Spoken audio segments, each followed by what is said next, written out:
A wise man once said, "If you want to understand an artist, look at his art." Common people who don't deal with murder and torture on a daily basis may not realize that the same applies to serial killers. Sherlock Holmes said, "Singularity is almost invariably a clue. The more featureless and commonplace a crime is, the more difficult it is to bring it home. The more mundane a crime is, the harder it is to understand the mind of the criminal. Someone who wears a ski mask and mugs a random person on the street cannot easily be profiled. They could be any random drug addict, homeless person, gang member, or even just a nearby neighbor in a bad section of the city. There are millions of potential suspects across the US who could commit such a crime. But someone who kidnaps women on the full moon, hangs their intestines on the branches in a forest, and mails their bloody eyes to a news channel leaves behind a lot of clues. The more outrageous and unique the behavior of the killer, the more our profiling techniques allow us to understand about his feelings, his upbringing, his mindset, and, eventually, his identity. Usually, anyway. But not this time. This time, the man I was hunting, who the media called the Frost Hollow Ripper, would not fit any normal profiling description or psychiatric prediction that the best minds at the FBI had created over decades. By the end of the case, I wasn't even sure if what I was hunting was human at all. My partner and I drove through the bloody glow of the sunset deeper into the forest, heading to the crime scene. It was the third crime scene we had been to for this unsub or unknown subject, the Frost Hollow Ripper. The GPS took us down dirt roads, cratered with potholes and covered in sharp stones that crunched under the tires. "This is really bumfuck middle of nowhere country, huh?" my partner, Agent Stone, said as he swerved around yet another pothole. I nearly felt carsick from all the steep hills and curving back roads we had taken. Up ahead, I saw the bright red and blue strobing of police lights, though their sirens were off. They had secured the crime scene after a hunter had found the body and called it in. Their orders were to keep everyone out until crime scene technicians from the FBI could examine the scene and collect evidence. "I haven't seen a house in at least 20 minutes, I said, agreeing. We pulled up on the narrow dirt road behind the first of the police cars. Strangely enough, though, I saw no police anywhere. Yellow crime scene tape was haphazardly strewn across trees and bushes, but it looked like someone had given up halfway through the task. "Jesus Christ, these rural hick cops can't do shit right," Agent Stone said angrily, shaking his head. "Where is everyone? They're supposed to be securing the crime scene, not go off in the bushes to circle jerk. Something didn't feel right about it to me, though. I scanned the black shadows and looming pine trees towering over us on all sides, but nothing moved anywhere. Agent Stone shut off the car, and I realized something else eerie. There wasn't a single sound coming from anywhere around us. Other than the slight ticking and pinging of the cooling engine, it was as silent as a graveyard out there. Even the wind seemed to have stopped, as if the world held its breath and waited. "This doesn't feel right," I said, feeling weak and anxious. My heart seemed to be beating too fast in my chest. I wanted to get out of there. "Something's wrong here. Can't you feel it?" Agent Stone cocked his head at me. "You feeling all right, buddy?" he asked. I shook my head. "There is no sounds outside. No crickets, no bugs chirping at all. It's eerie. And where is everyone?" I said. He gave me a crooked grin and pushed his door open. "That's what we're going to find out right now," he said excitedly, keeping his hand on his .45 caliber pistol. He still had his normal swagger and bravado. I took my pistol out of the holster, swearing under my breath as I followed him outside into the thick forest and flashing glare of the police lights. "Well, there she is," Agent Stone said, shaking his head grimly. He pointed with a thick finger at the corpse strewn over the leaves like garbage. His colorless gray eyes flashed with anger. I looked closely at the victim, wondering how this one had fallen into the trap of another psychopath. Like lions, psychopaths have an instinctual understanding of who in the herd is the weakest. They can pick up vulnerabilities. I believe that if you took the brain waves of a lion stalking a herd and a psychopath stalking a victim, you would find similar results. "Holy shit," I whispered as I saw the extent of the injuries. Her ribs stuck up from her chest like curving spikes rising into the air. Her eyes were gone, the black sockets seeming to radiate an expression of complete surprise and horror. Her face showed signs of mutilation, a Glasgow smile sliced across her cheeks, the bloody lines curving up to her ears to give a false impression of intense excitement. Her fingernails and toenails were all removed, the bloody, gaping flesh looking raw and red. In the tree next to her, I saw those same dismembered nails embedded deeply in its bark. I nudged Agent Stone, pointing to it. "What in the hell?" he said. "How is that even possible?" I just shook my head. Before today, I would have said it was not. "Did you notice her heart is missing too?" I looked closer, realizing he was right. A deep, gore-strewn crater lay where her heart used to sit in her open chest. Before I could say anything, though, a raspy, gurgling breathing came from the nearby bushes. In the eerie silence of the night, the noise rang out like a gunshot. Agent Stone and I froze, staring in amazement and horror at the brush as a police officer came crawling out. He dragged himself forwards like a possum with a broken spine.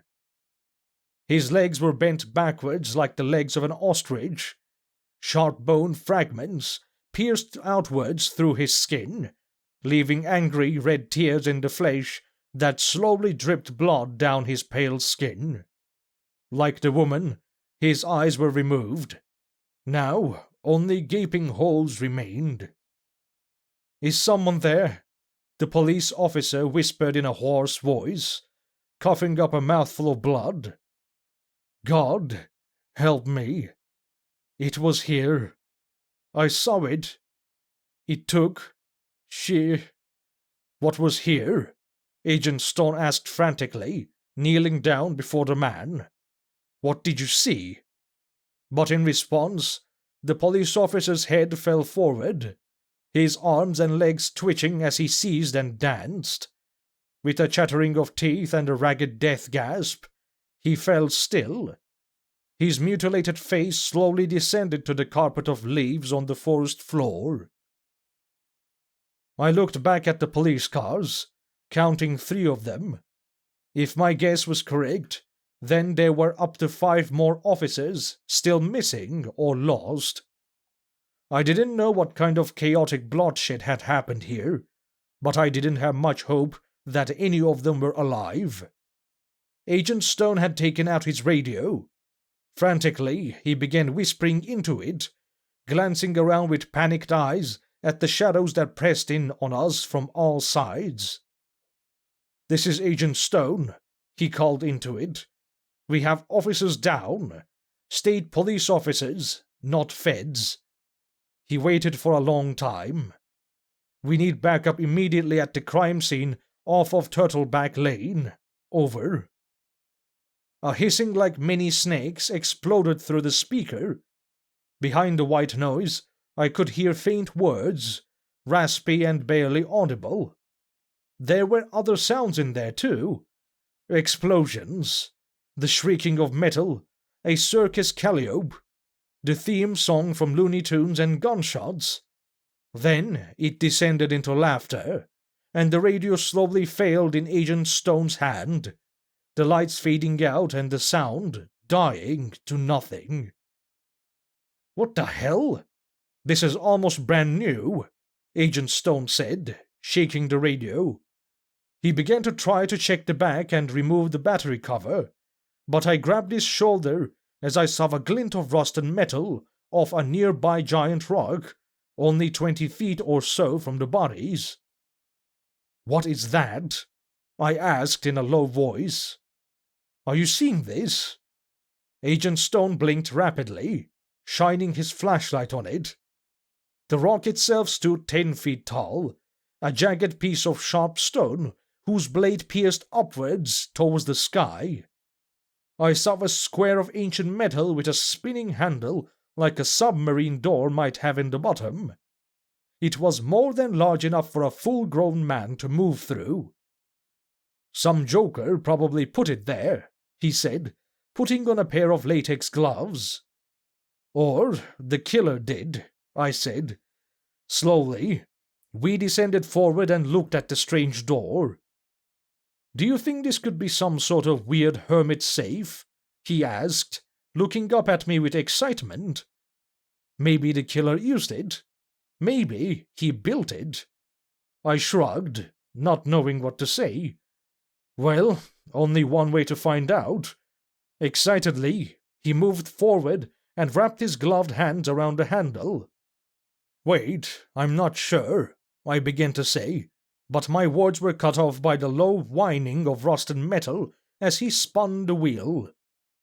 "Jesus, it's stiff as all hell," he groaned, his large muscles bulging. Small beads of perspiration popped out on his pale forehead as he continued struggling with the rusted wheel. After a few turns, the mechanism unlatched with a click. The trapdoor began to pop open on its own with a whirring of gears. At the same time, a cacophonous wail like a tornado siren started all around us. It sounded like the trees themselves were screaming in low, descending waves.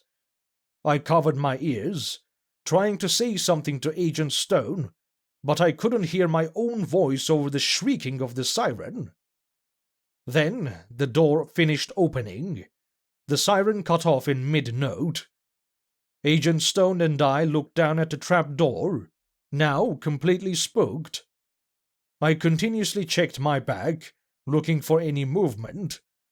I also looked for hidden speakers in the trees, but I couldn't see any. "Holy shit," Agent Stone said, which encapsulated my thoughts exactly. Through the rock wall, we saw a hallway covered in peeling yellow wallpaper and flickering fluorescent lights. A smell like blood and vomit blew out of it in a soft, fetid breeze. The humming of the lights overhead was turned up to max volume. It felt like a clamp pressed over my forehead just listening to them. We stood motionless for a very long moment, just staring into this impossible scene. Agent Stone turned to me, his eyes wide, his face as white as chalk. "Am I dreaming right now?" he asked. "Or did someone drug us? Are you seeing what I'm seeing right now?" I nodded, starting to say something when a ragged scream full of agony and terror tore its way across the tunnel. I jumped, my finger tightening around the trigger as I instinctively raised my gun. But nothing was there. I took out my radio, trying to call for backup, but it was totally dead. Just a hunk of useless plastic and metal in my hand. "Is that blood?" I said, pointing to the hallway. It had cracked wooden floors with large, black holes eaten into them. The holes seemed to go down forever, as if beneath the floor existed an endless abyss of shadows. Swerving around the holes, I saw twin streaks of blood sweeping the ground, as if someone injured or dying had been dragged away. A gunshot rang out from deep in the hallway. The terrified screaming started again. Abruptly, it cut off. There was a faint sound of gurgling and bubbling, then silence. Agent Stone shook his head, then began walking forward into the tunnel. "Watch my bag, Harper," he said. "I think we may have an officer down somewhere in there." We passed through the trap door, avoiding the craters eaten into the floor as if by a corrosive acid.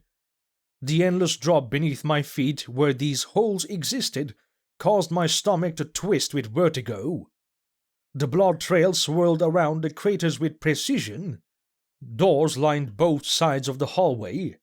They looked like hospital room doors, a dingy, grey color with small observation windows built into the top of each one. "There's people in there," Agent Stone said with a note of amazement. I quickly glanced through the observation window he was staring at. I saw a cell with smooth, grey concrete forming an oppressive box. In the corner, the dead body of a young girl lay, her eyes torn out, her chest ripped open. Next to the body, I saw something. It was nearly as tall as the ceiling. Its body was impossibly thin and its limbs long and twisted. Its glossy black skin flashed as it turned, looking straight at me through the window. Its eyes were like pale, milky cataracts, totally faded to a disgusting off-white. Its head tapered to a point. Its mouth was like a deep, infected slash from a knife. It ran at the door with a gurgling wailing, almost like the crying of a terrified infant. The door shuddered its frame as its black body filled the window and smashed into it. But thankfully, the door held. Ahead of us, a creaking sound traveled down the hallway, as faint as a whisper. And yet, this subtle, small thing terrified me just as much as the creature I had just seen. Agent Stone continued moving forward with single-minded determination, his face fixed and grim. He looked ready for death, and here he would find it. A decapitated human head flew out the open doorway 10 feet in front of us, smashing against the sickly, yellowing wallpaper with a cracking of bones and an explosion of blood and hair. A moment later, the rest of the body followed, still clad in a police officer uniform. The body soared through the air, hit the wall and then fell through one of the craters in the floor, slipping slowly away over the ledge. It instantly disappeared from view in the abyssal shadows that ate the light like a hungry mouth. The wailing of an insane, hurt infant came from in front of us as another one of those things slithered out of the door. Its face ratcheted towards us, its pale eyes the color of dying moonlight staring straight through me. Then it charged. "Stop!" Agent Stone cried, raising his pistol and firing at the thing's pointed, reptilian skull. I froze for a long moment, until gunshots shattered the air. I jumped into action, bringing my pistol up and joining Agent Stone in trying to bring down this abomination. Its fingers looked as sharp as knives. Its body loped forward in a slithering, inhuman way, its legs twisting with extra joints, its long, narrow arms held out to the sides of its body in a kind of writhing peristalsis. The first of Agent Stone's bullets smashed into its left hand. Something like oil exploded from its alien flesh. The black liquid shone with opalescent rainbow colors as it spattered the walls. The creature's wailing intensified, seeming to shake the very ground. One of mine hit it in the narrow torso of the creature, a torso that rose up like a thin tree. More of the black blood ran out in a waterfall, leaving a trail of oily slime that mixed with the fresh blood of the police officer. I backpedaled quickly, emptying my magazine. Agent Stone turned to run as his pistol clicked empty. I spun, seeing that I had nearly fallen into one of the enormous craters eaten into the fabric of this eldritch hallway. We started sprinting our way back toward the door, which seemed like no more than a dark pinprick far off in the distance. Every time I glanced back, the creature had gotten closer. Agent Stone was only a step behind me. We reloaded as we ran, throwing the empty magazines behind us like garbage and slamming fresh ones in. But before Agent Stone ever got a chance to use it, he was flung forward. Fat drops of fresh blood spiraled from a deep hole in his bag. I looked back, seeing the creature only a few feet behind me, its scalpel-like fingers covered in blood, its sore of a mouth splitting into a sick grin. I watched in horror as Agent Stone's broken body flew through the air in a slow, lazy arc. Still kicking and punching, he disappeared through one of the craters in the floor. His screams echoed through the air, full of an insane animal panic and an incomprehensible horror. Abruptly, they cut off, and Agent Stone disappeared from view forever. The thing followed me as I neared the door, so close I could smell its breath, a sickly, infected smell like a septic shock. Staggering out into the cold autumn air, I turned, ready to fight. It ran at me through the threshold, still wailing, still grinning. Its wounds continued to drip in thick, clotted rivers down its alien flesh. I raised my pistol as its knife-like fingers came down. I felt a burning pain in my right ear as it got cut off, and then a searing agony in my shoulder. The sound of crunching bone and the wet sound of flesh separating filled my ears. But as it attacked, so did I, firing at its blind, milky eyes. Its face exploded with the impact of my bullets, a crater the size of an orange forming above its mouth. As warm blood ran down my body and shock took over, the creature stumbled back and then fell. I fell back at the same time, collapsing to the ground and screaming. The pain hit me all at once like a freight train smashing into my body. I rolled on the ground, clutching my ear and shattered shoulder. Before the creature fell, though, I caught a glimpse of something metal around its neck. It looked like a silver cross. At the time, injured and terrified, I thought nothing of it. Injured and hyperventilating, I crawled back to the car, hoping against hope that the car radio would at least work. And, to my surprise, it did. There were no more hissing or faint voices behind the mist of white noise as I called for help. Agents quickly arrived, but they weren't from the FBI. They took the body of the creature away and examined the door as EMTs moved me into the back of an ambulance. A couple days later, my supervisor called me into his office and told me some disturbing news. The creature I had killed was actually a person, a man who had gone missing 6 months earlier. He had disappeared from his house in the middle of the night, surrounded by family members and street cameras. The case had been a complete mystery. The pathologist said the man had a strange, mutated species of bacteria in his blood that had slowly hardened and transformed his features and caused massive changes in his brain. When they had taken his brain out of that pointed, alien skull, it had been black, covered in a spider webbing of some sticky, mold-like substance. I can only hope I wasn't in there long enough to get a dose of whatever changed that man into a monster. Soon after, I got a visit from certain unknown agents from a secret alphabet agency who asked me about my experience in the Badlands, as they called it. They hung on my every word. "We'd like you to take us back in there," one of them said, his dark eyes serious and grim.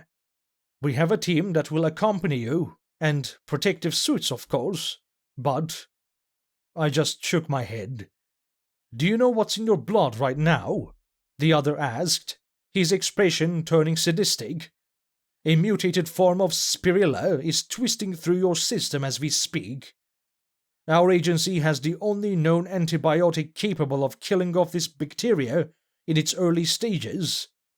He appeared disinterested, turning away. "But, of course, if you don't want to help us—" "This is blackmail," I said, disgusted. But they had the power, and before I knew it, fate would return me to that hellish place, the hidden hallways of the Badlands.